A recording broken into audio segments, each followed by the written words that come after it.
आता आपण पाहणार आहोत चिलेटेड आणि नॉर्मल मिनरल मिक्सरमधला फरक. तर आपण नॉर्मल मिनरल मिक्सर पण वापरतो आणि चिलेटेड मिनरल मिक्सर पण वापरतो. तर चिलेटेड आणि नॉर्मलमधला फरक काय? तर चिलेटेड म्हणजे काय? तर ह्यामध्ये मिनरल आणि अमायनो ॲसिडमध्ये सोबत जोडलेलं असतंय आणि नॉर्मल म्हणजे हे जोडलेलं नसतंय.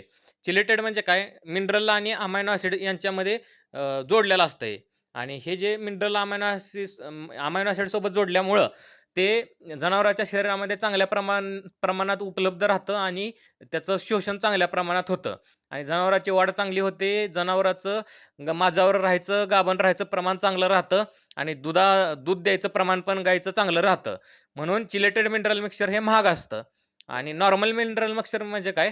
त्यामध्ये नॉर्मल मिनरल असतात. जसं की copper sulphate, zinc oxide, ferrous sulphate.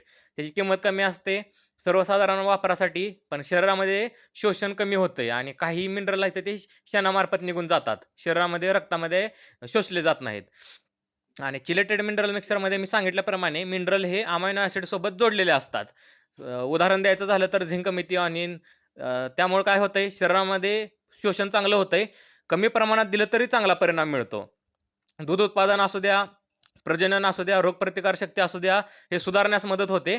उन्हाळ्यामध्ये उष्माघात होऊ नये म्हणून पण याचा त्रास होतो आणि यामुळे वाढ सुधारते, दूध उत्पादन वाढतं. गाय माझावर यायची आणि गाभण राहायचं प्रमाण चांगलं राहतं. रोगप्रतिकारशक्ती वाढते आणि खास करून उन्हाळ्यामध्ये पण दिल्यावर याचा चांगला रिझल्ट आहे. तर अशा प्रकारे आपण मिनरल मिक्सरमधला फरक बघितला.